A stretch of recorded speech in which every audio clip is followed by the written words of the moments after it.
കൃപ നിറഞ്ഞ മറിയമേ, നിനക്ക് സമാധാനം. നമ്മുടെ കർത്താവ് നിന്നോടുകൂടെ, നീ സ്ത്രീകളിൽ അനുഗ്രഹിക്കപ്പെട്ടവളാവുന്നു.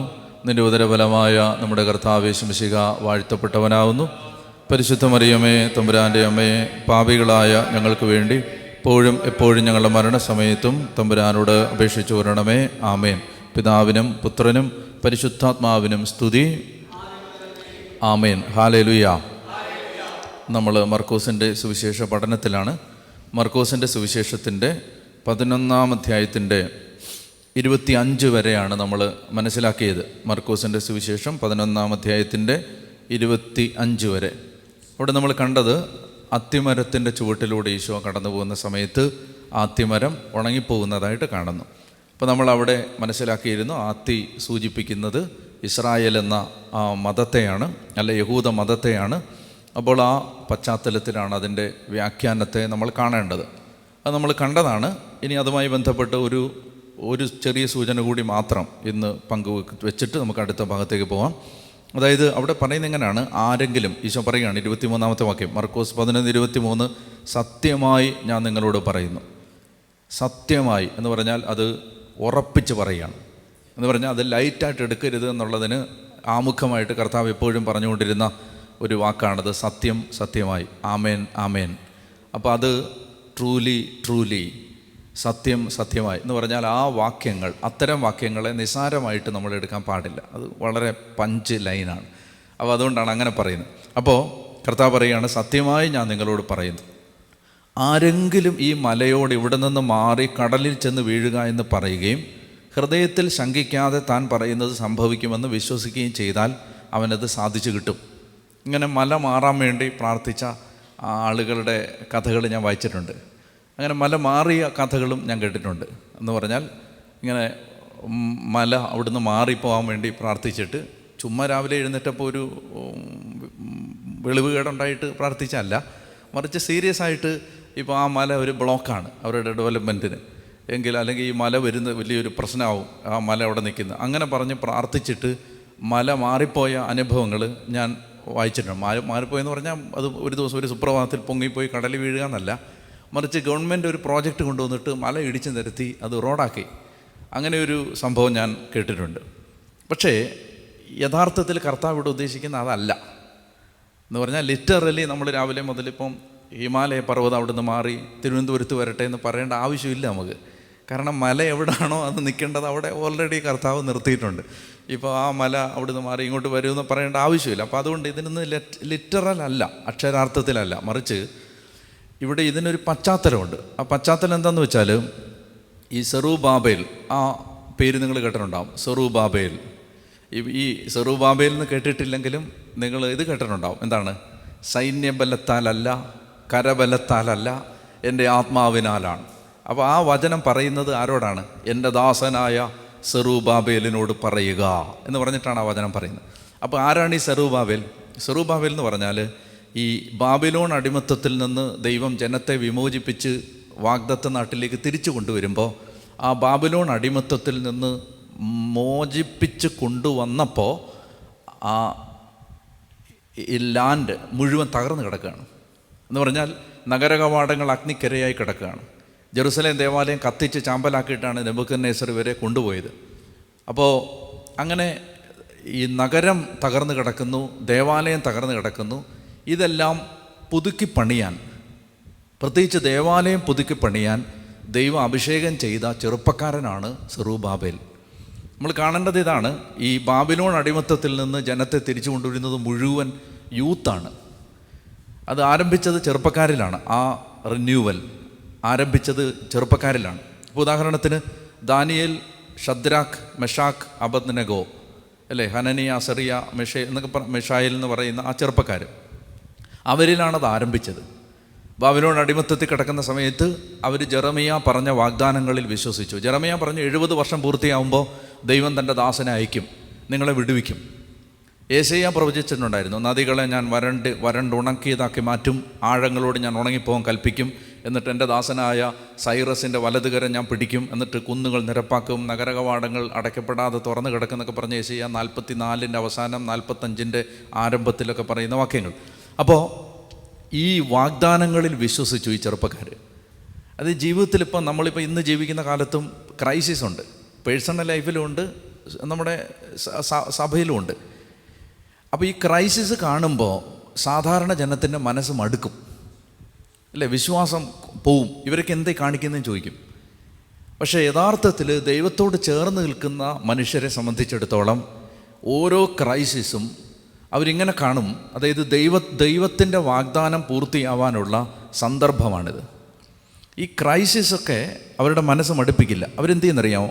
അവർ നോക്കുന്നത് എപ്പോഴും സിറ്റുവേഷനിലേക്കല്ല, ദൈവത്തിൻ്റെ വചനത്തിലേക്കാണ്. എപ്പോഴും അങ്ങനെയാണ്. ഇപ്പം നമ്മുടെ ജീവിതത്തിലാണെങ്കിലും നമുക്ക് പ്രതിസന്ധി വരുമ്പോൾ നോക്കേണ്ടത് നമ്മുടെ മുമ്പിലുള്ള സാഹചര്യത്തിലേക്കല്ല, വചനത്തിലേക്കാണ് നോക്കേണ്ടത്. വചനം എന്ത് പറയുന്നു? ഇപ്പം നമ്മൾ എന്തെങ്കിലും ഒരു കാര്യത്തിന് ഇറങ്ങുമ്പോൾ, അല്ലെങ്കിൽ എന്തെങ്കിലും ഒരു കാര്യം എന്ന് പറഞ്ഞാൽ മീൻ വാങ്ങിക്കാൻ പോവുക, ഇറച്ചി വാങ്ങിക്കാൻ പോകുക എന്നല്ലേ പറയുന്നത്. ഒരു ദൈവകാര്യത്തിന് ഇറങ്ങുമ്പോൾ, ഇപ്പോൾ നമ്മൾ മിഷന് പോകാൻ ഇറങ്ങുന്നു, അപ്പോൾ ഒരു തടസ്സം വരികയാണെന്ന് വെച്ചോ, ഒരു തടസ്സം വന്ന് നിൽക്കുകയാണ്. അപ്പോൾ ആ തടസ്സം വന്ന് നിൽക്കുമ്പോൾ നമ്മൾ അപ്പോൾ തടസ്സം വന്നു, അതുകൊണ്ട് നമുക്ക് അതിന് പോകണ്ട എന്ന് തീരുമാനിക്കുന്നതിന് പകരം വചനത്തിൽ വിശ്വസിക്കണം. എന്താ വചനത്തിൽ വിശ്വസിക്കേണ്ടത്? കർത്താവ് ഈ സുവിശേഷ വേലയ്ക്ക് ഇറങ്ങുന്നവരോടൊരു കാര്യം പറഞ്ഞിട്ടുണ്ട്. എന്താ പറഞ്ഞേ? നിങ്ങൾ ലോകം മുഴുവൻ പോയി എല്ലാ സൃഷ്ടികളോടും സുവിശേഷം പ്രസംഗിക്കണം, എന്നിട്ട് പിതാവിൻ്റെയും പുത്രൻ്റെയും പരിശുദ്ധാത്മാവിൻ്റെയും നാമത്തിൽ അവർക്ക് ജ്ഞാനസ്നാനം കൊടുക്കണം, ഞാൻ ഈ കൽപ്പിച്ചവയെല്ലാം അനുസരിക്കാൻ അവരെ പഠിപ്പിക്കണം. ഇത് കഴിഞ്ഞിട്ടൊരു വാക്യം പറഞ്ഞിട്ടുണ്ട്, യുഗാന്ത്യം വരെ ഞാൻ നിങ്ങളുടെ കൂടെ ഉണ്ടായിരിക്കും. അപ്പോൾ അത് നമ്മളിപ്പോൾ ഒരു ബ്ലോക്ക് വരുന്ന സമയത്ത് നമ്മളെന്താ കാണണ്ടേ? ഈ ബ്ലോക്കിലേക്കല്ല നോക്കണ്ടേ, ഈ ക്രൈസിസിലേക്കല്ല നോക്കേണ്ടത്, ഈ വചനത്തിലേക്ക് നോക്കണം. എന്താ കർത്താവ് പറഞ്ഞു ഞാൻ നിൻ്റെ കൂടെ ഉണ്ട്, ധൈര്യമായിട്ട് പൊക്കോ. മനസ്സിലാവുന്നുണ്ടോ? അപ്പോൾ നമ്മൾ നോക്കേണ്ടത് വചനത്തിലേക്കാണ്. അപ്പോൾ ഈ ചെറുപ്പക്കാർ വചനത്തിലേക്ക് നോക്കി, ദാനിയേലും 3 ചെറുപ്പക്കാരും. അങ്ങനെ അവർ വിശ്വസ്തതയുള്ളൊരു ജീവിതം നയിച്ചു. ഇങ്ങനൊരു വചനമുണ്ട് പ്രഭാഷകൻ്റെ പുസ്തകത്തിൽ, ആത്മാർത്ഥതയും വിശ്വസ്തതയുമാണ് അധർമ്മത്തിൻ്റെ പരിഹാരം. ദൈവവചനം പറയുന്നുണ്ട്. അതായത് നമുക്ക് എവിടെ എന്തെങ്കിലും ദുഷിക്കുന്നതായിട്ട് നമ്മൾ കണ്ടാൽ നമ്മൾ സോഷ്യൽ മീഡിയയിൽ അതിന് കമൻ്റ് ഇടുക അല്ല ചെയ്യണ്ടേ. എന്തെന്നറിയാം, ഇപ്പോൾ നമ്മളിപ്പോൾ സഭയിൽ ഒരു പ്രശ്നം കാണുന്നു, ഞാനൊക്കെ പറയുന്നത് ഇപ്പോൾ ഒത്തിരി പ്രശ്നങ്ങൾ നമ്മൾ അവിടെ ഇവിടെയും കാണുന്നത് കൊണ്ടാണ്. അപ്പോൾ അങ്ങനെ വരുമ്പോൾ അതെല്ലാം നശിച്ചു പോയി, ഉമാരെല്ലാം പോയി, മുടിഞ്ഞു, നശിച്ചു, തീർന്നു എന്ന് പറഞ്ഞിരിക്കുന്നതിന് പകരം അത് കാണുന്ന ഒരാൾ അത് നിങ്ങളെ വേദനിപ്പിക്കുന്നുണ്ടെങ്കിൽ നിങ്ങൾ ചെയ്യേണ്ടത് നിങ്ങൾ ഒരു പടി കൂടി വിശ്വസ്തരായിട്ട് മാറുക എന്നുള്ളതാണ്. മനസ്സിലായില്ലേ? അതായത് ഈ സഭയെന്ന് പറഞ്ഞാൽ നമ്മൾ കാണേണ്ടത് ഒരു വ്യക്തിയായിട്ടല്ല. ഇപ്പോൾ അച്ഛൻ ഒരു ഇൻഡിവിജ്വൽ അല്ല, you have A corporate identity. നമ്മൾ പറയത്തില്ലേ അവനൊരാളല്ല, അവനൊരു പ്രസ്ഥാനമാണെന്ന്. അത് സഭയിലുള്ള ആളുകളെ സംബന്ധിച്ച് ശരിയാണ്. അതായത് ഒരാളല്ല, നമ്മളൊരു ഒരു കോർപ്പറേറ്റ് യൂണിറ്റാണ്, നമ്മളൊരു പ്രസ്ഥാനമാണ്. അപ്പോൾ എവിടെങ്കിലും ഒരാൾക്കൊരു വീഴ്ച പറ്റിയാൽ എന്ത് ചെയ്യണം? മറ്റൊരാളത് പരിഹരിക്കണം. ഇപ്പം 100 വൈദികർ പാളിപ്പോകുന്നു എന്ന് നമ്മൾ കണ്ടാൽ എന്ത് ചെയ്യണം? നമ്മൾ കുറച്ചുകൂടെ വിശ്വസ്തത പുലർത്തണം. കുറച്ചുകൂടെ നമ്മൾ മുമ്പുണ്ടായിരുന്നതിനേക്കാൾ ദൈവസ്നേഹത്തിലും പ്രാർത്ഥനയിലും വിശ്വസ്തതയിലും ഒരു പടി കൂടി ജീവിക്കുമ്പോൾ അതിന് പരിഹാരമാവും. അതാണ് വചനം പറഞ്ഞത്, ആത്മാർത്ഥതയും വിശ്വസ്തതയുമാണ് അധർമ്മത്തിൻ്റെ പരിഹാരം. അപ്പോൾ ഈ ദാനിയേലും ചെറുപ്പക്കാരും ചെയ്തത്, അവർ വിശ്വസ്തതയോടെ ജീവിച്ചു 70 വർഷം. അപ്പോൾ 70 വർഷം പൂർത്തിയായി കഴിഞ്ഞപ്പോൾ സൈറസ് വന്നു, യൂഫ്രട്ടീസ് നദി വറ്റിച്ചുണക്കി, ബാബിലോണിൻ്റെ നഗര കവാടങ്ങൾ തകർത്തു. 12 കവാടം ഉണ്ടായിരുന്നെന്നാണ് പറയുന്നത്. അപ്പോൾ ഏത് ഗേറ്റാണ് ഒരു ദിവസം തുറക്കുന്നതെന്ന് അറിയില്ല, അതുകൊണ്ട് ശത്രുക്കൾക്ക് കയറാൻ പറ്റില്ല, കാരണം തുറന്നു കിടക്കുന്ന ഏത്. അപ്പോൾ ഈ 12 ഗേറ്റും തുറന്നിട്ടു. അതാണ് നഗര കവാടങ്ങൾ അടയ്ക്കപ്പെടാതെ തുറന്നു കിടക്കുന്നതിനും വേണ്ടി ആരുടെ വലതുകരം ഞാൻ ഗ്രഹിച്ചിരിക്കുന്നു ആ സൈറസിനോട് എന്നൊക്കെയുള്ള പ്രവചനം അവിടാണ്. അപ്പോൾ പോട്ടെ, അപ്പോൾ ഇവരകത്ത് കയറി പരാജയപ്പെടുത്തി ബൽഷാസറിനെ കൊന്നു. എന്നിട്ട് അവർ ബാബിലോണിൽ നിന്ന് പുറത്തു വന്നു. ഇനി പുറത്തു വരാൻ ദൈവം നിയോഗിച്ചത്, കൊണ്ടുവരാൻ നിയോഗിച്ച ആരെയാണ്? എസ്ര ചെറുപ്പക്കാരനാണ്, നെഹമിയ ചെറുപ്പക്കാരനാണ്, യഹോഷാഫാത്ത് ചെറുപ്പക്കാരനാണ്, ജോഷുവ ചെറുപ്പക്കാരനാണ്, സെറുബാബേൽ ചെറുപ്പക്കാരനാണ്, യൂത്താണ്. ഞാനിത് പറയുന്നതിന് കാരണം ഇത് മർക്കോസുമായിട്ട് ബന്ധമൊന്നുമില്ല. ഒരു സെറുബാബേൽ എന്നൊരു ഒറ്റ വാക്കിൽ നിന്ന് നമ്മൾ ഡിവിയേറ്റ് ചെയ്ത് പോയതാണ്. മർക്കോസുമായിട്ട് ബന്ധമൊന്നുമില്ല. പക്ഷേ യൂത്തിന് ഒരു വലിയ റോളുണ്ട് ദൈവരാജ്യം കെട്ടുപണിയിൽ, ചെറുപ്പക്കാർക്ക്. കാരണം ഈ ചെറുപ്പക്കാരെയാണ് ദൈവം ഇങ്ങനെ സ്വപ്നം കണ്ട് നോക്കിയിരിക്കുന്നത്. അതെന്തെന്ന് വെച്ചാൽ, ഈ ചെറുപ്പത്തിൽ ഒരു കാര്യം ഉറച്ചാൽ അത് ജീവിതകാലം മുഴുവൻ നിലനിൽക്കും. വളരെ ചെറുപ്പത്തിലെ ചില കാര്യങ്ങൾ നമ്മൾ തന്നെ നമ്മുടെ ഇടയിലുള്ള ആളുകളെ നോക്കിയാൽ മതി. അത് ചെറുപ്പമായിരിക്കുമ്പോൾ തന്നെ ചില കാര്യങ്ങൾ ഉറച്ചാൽ അവർ അചഞ്ചലരായിട്ട് നിൽക്കും. മനസ്സിലായില്ലേ? അതേസമയം നമ്മളിങ്ങനെ ഒരുപാട് തിന്മയും ഇതെല്ലാം വന്ന് അവസാനം ഒരു മാനസാന്തരം ഉണ്ടായാൽ ആ മാനസാന്തരം നല്ല മാനസാന്തരമൊക്കെ തന്നെയാണ്, പക്ഷേ ഈ ആഴം കുറവായിരിക്കും, പാളിപ്പോവാൻ എളുപ്പമുണ്ട്. പക്ഷെ നേരത്തെ നല്ലതുപോലെ ഉറച്ചവന് ഇളകത്തില്ല, നല്ല പോലെ അടിസ്ഥാനം ഉറപ്പിച്ച് പണിത വീട് പോലെയാണ്. അപ്പോൾ ദൈവം എന്തെന്നറിയാമോ, യൂത്തിനെ ഇങ്ങനെ നോക്കും അഭിഷേകം ചെയ്യാൻ വേണ്ടി. അങ്ങനെ ദൈവം അഭിഷേകം ചെയ്തൊരു ചെറുപ്പക്കാരനായിരുന്നു ആര്? സെറുബാബേൽ. അങ്ങനെ ഈ സെറുബാബേൽ ദേവാലയം പണിയാനായിട്ട് വരുമ്പോൾ അദ്ദേഹം ചില മലകൾ നിരപ്പാക്കിയിട്ടാണ് ഈ ദേവാലയം പണിതതെന്ന് യഹൂദരുടെ പാരമ്പര്യത്തിലുണ്ട്. അതാണ് ഈ മല. ദേവാലയത്തെ ശുദ്ധീകരിച്ചതിന് ശേഷമാണ്, പുതിയ ദേവാലയത്തെക്കുറിച്ച് പറയുന്ന ഭാഗമാണ്. അപ്പോൾ അവിടെ പറയുകയാണ്, പണ്ട് ബാബിലോൺ അടിമത്തത്തിൽ നിന്ന് പുറത്തു വന്ന കാലത്ത് സെറുബാബേലിന് മുമ്പിൽ ഒരു തടസ്സം ഉണ്ടായിരുന്നു, അത് ചില മലകളായിരുന്നു. ആ മലകൾ നിരപ്പാക്കിയിട്ട് സെറുബാബേലും കൂട്ടരും ദേവാലയം പുനർനിർമ്മിച്ചു. അപ്പോൾ ദൈവം പറയുകയാണ്, അതുപോലെ ഇതാ പുതിയ ദേവാലയം. എന്താണ് പുതിയ ദേവാലയം? വിശ്വാസമുള്ള, കഴിഞ്ഞ ക്ലാസ് മറന്നു വരുത്, വിശ്വാസമുള്ള, പ്രാർത്ഥനയുള്ള, ക്ഷമിക്കുന്നൊരു ഹൃദയമുള്ള, യാചിക്കാനും മധ്യസ്ഥം പ്രാർത്ഥിക്കാനും തയ്യാറാവുന്ന ആളുകൾ എവിടെയുണ്ടോ അതൊക്കെ ദേവാലയങ്ങളാണ്. ആ പുതിയ ദേവാലയം നിങ്ങൾ പണിയാൻ ആരംഭിക്കുമ്പോൾ ഏത് മലയാണ് നിങ്ങളുടെ മുമ്പിലുള്ളതെങ്കിലും അതിനെ വിശ്വാസം കൊണ്ട് അതിജീവിക്കാൻ സാധിക്കും എന്ന ഒരു സൂചന കൂടി ഈ ഭാഗത്തുണ്ട്. ഞാനത് കഴിഞ്ഞ ക്ലാസ്സിൽ പറഞ്ഞില്ലാത്തത് കൊണ്ട് ഇപ്പോൾ പറഞ്ഞേ ഉള്ളൂ. നമുക്ക് താഴോട്ട് പോവാം. 27 മുതലുള്ള വാക്യങ്ങൾ. അവർ വീണ്ടും ജെറുസലേമിൽ വന്നു. അവൻ ദേവാലയത്തിലൂടെ നടക്കുമ്പോൾ പ്രധാന പുരോഹിതന്മാരും നിയമജ്ഞരും ജനപ്രമാണികളും അവൻ്റെ അടുത്തെത്തി. അവർ അവനോട് ചോദിച്ചു, എന്തധികാരത്തിലാണ് നീ ഇവയൊക്കെ ചെയ്യുന്നത്? ഇവ പ്രവർത്തിക്കുന്നതിന് ആരാണ് നിനക്ക് അധികാരം തന്നത്? യേശു പറഞ്ഞു, ഞാൻ നിങ്ങളോട് ഒരു കാര്യം ചോദിക്കാം, എന്നോട് ഉത്തരം പറയുവിൻ. എന്തധികാരത്താലാണ് ഞാൻ ഇവ ചെയ്യുന്നതെന്ന് അപ്പോൾ പറയാം. യോഹന്നാൻ്റെ ജ്ഞാനസ്നാനം സ്വർഗത്തിൽ നിന്നോ മനുഷ്യരിൽ നിന്നോ? ഉത്തരം പറയുവിൻ. അവർ പരസ്പരം ആലോചിച്ചു. സ്വർഗത്തിൽ നിന്ന് എന്ന് പറഞ്ഞാൽ പിന്നെ എന്തുകൊണ്ട് നിങ്ങൾ അവനെ വിശ്വസിച്ചില്ല എന്നവൻ ചോദിക്കും. മനുഷ്യരിൽ നിന്ന് എന്ന് പറയാൻ അവർക്ക് ജനങ്ങളെ ഭയമായിരുന്നു. കാരണം യോഹന്നാൻ യഥാർത്ഥത്തിൽ ഒരു പ്രവാചകനാണെന്ന് എല്ലാവരും കരുതിയിരുന്നു. അതിനാൽ അവർ യേശുവിനോട് പറഞ്ഞു, ഞങ്ങൾക്ക് അറിഞ്ഞുകൂടാ. അപ്പോൾ യേശു പറഞ്ഞു, എന്തധികാരത്താലാണ് ഞാൻ ഇവ ചെയ്യുന്നതെന്ന് ഞാൻ നിങ്ങളോട് പറയുന്നില്ല. അപ്പോൾ ചോദ്യം, 27-ാമത്തെ വാക്യം. ഇപ്പോൾ ഈ ദേവാലയത്തിൽ വന്ന് ദേവാലയം ശുദ്ധീകരിച്ച് കച്ചവടക്കാരെ പുറത്താക്കിയപ്പോൾ പ്രമാണികൾ ഇളകി. അവർ ഇളകി വശായിട്ട് അവർ വന്നിട്ട് ചോദിക്കുകയാണ്, എന്ത് റൈറ്റാണ് നിനക്കിത് ചെയ്യാനുള്ളത്? എന്താണ്? By which authority? പറ. ഇത് ചെയ്യാൻ നീ ഗലീലിൽ നിന്ന് വന്ന ഒരു തച്ചൻ്റെ മകനായ ഒരു സാധാരണക്കാരനായ നീ ഇത് ചെയ്യാൻ, ജെറുസലേം ദേവാലയത്തിൽ ഇത്തരമൊരു പ്രവൃത്തി ചെയ്യാൻ നിനക്ക് എന്തധികാരം? ചോദ്യം. അവർ അവനോട് ചോദിച്ചു, എന്തധികാരത്തിലാണ് നീ ഇവയൊക്കെ ചെയ്യുന്നത്? ഇവ പ്രവർത്തിക്കുന്നതിന് ആരാണ് നിനക്ക് അധികാരം നൽകിയത്?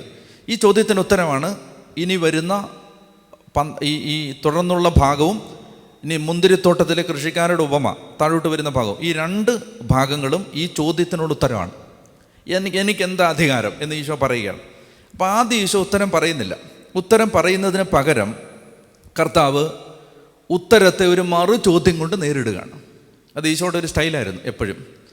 അതായത് ഒരു നിയമജ്ഞൻ വന്ന് ചോദിച്ചു, നിത്യജീവൻ അവകാശമാക്കാൻ ഞാൻ എന്ത് ചെയ്യണം? കർത്താവ് ചോദിച്ചു, നിയമത്തിൽ നീ എന്ത് വായിക്കുന്നു? മനസ്സിലായോ? ഒരു ചോദ്യത്തിന് ഒരു ഉത്തരമല്ല മറുപടി, വേറൊരു ചോദ്യമാണ്. അതെന്തുകൊണ്ടാണ്? അത് ഈ ചോദ്യകർത്താവിനെ പരിശോധിക്കുന്നതിനും ചോദ്യകർത്താവിൻ്റെ ഇൻറ്റൻഷൻ, ഉദ്ദേശശുദ്ധിയെ മനസ്സിലാക്കുന്നതിനും വേണ്ടിയുള്ള ചോദ്യമാണിത്. അപ്പോൾ അത് ഈശോയുടെ ഒരു സ്റ്റൈലാണ്, സ്റ്റൈൽ ഓഫ് ടീച്ചിങ് ആണ്. ഒരു ചോദ്യം ചോദിച്ചാൽ വേറൊരു ചോദ്യം അങ്ങോട്ട് ചോദിക്കും. അപ്പോൾ ഇപ്പം ഈ ചോദ്യം ചോദിക്കുന്നതിന് കർത്താവ് തിരിച്ച് ചോദിക്കുന്നതിന് ഒരു പ്രത്യേക ബാക്ക്ഗ്രൗണ്ട് ഉണ്ട്. അതെന്തെന്ന് വെച്ചാൽ, യോഹന്നാൻ്റെ ജ്ഞാനസ്നാനം സ്വർഗത്തിൽ നിന്നോ മനുഷ്യരിൽ നിന്നോ? എന്താ അതിൻ്റെ അർത്ഥം? യോഹന്നാൻ്റെ ജ്ഞാനസ്നാനം സ്വർഗത്തിൽ നിന്നോ മനുഷ്യരിൽ നിന്നോ? അതിൻ്റെ അർത്ഥം എന്താ?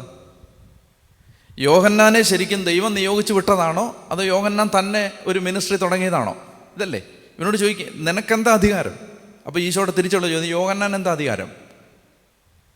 യോഹന്നാൻ പ്രവർത്തിച്ചത്, നിങ്ങളോട് ഞാൻ ചോദിക്കുകയാണ്, യോഹന്നാൻ പ്രവർത്തിച്ചത് ദൈവം നിയോഗിച്ചിട്ടാണോ അതോ അയാൾ സ്വയം തീരുമാനിച്ചെടുത്ത ഒരു ശുശ്രൂഷയാണോ? ചോദ്യം ഇതാണേ. ഈ ചോദ്യത്തിൻ്റെ ഒരു പ്രശ്നമുണ്ട്. എന്തുത്തരം പറഞ്ഞാലും അതവരെ കുടുക്കിലാക്കും. അങ്ങനെ ചോദ്യമാണത്. ഇപ്പോൾ കുറച്ചുകൂടെ മനസ്സിലാവുന്നൊരു ചോദ്യം ചോദിച്ചാൽ, ഇപ്പോൾ ഒരാളോട് ചോദിക്കും, നിന്നോട് ചോദിക്കുകയാണ്, നീ ഭാര്യയെ തല്ലുന്നത് നിർത്തിയോ? നീ യെസ് പറഞ്ഞാലും നോ പറഞ്ഞാലും നീ പെട്ടു. കാരണം എന്താണ്? ഇപ്പോൾ പറയാണ്, ഞാൻ ചോദിക്കുകയാണ്, നീ ഭാര്യയെ തല്ലുന്നത് നിർത്തിയോ? നിർത്തി എന്ന് പറഞ്ഞാൽ എൻ്റെ അർത്ഥം എന്താണ്? അപ്പോൾ നേരത്തെ തല്ലുന്നുണ്ടായിരുന്നു അല്ലേ എന്നാണ് എൻ്റെ അർത്ഥം.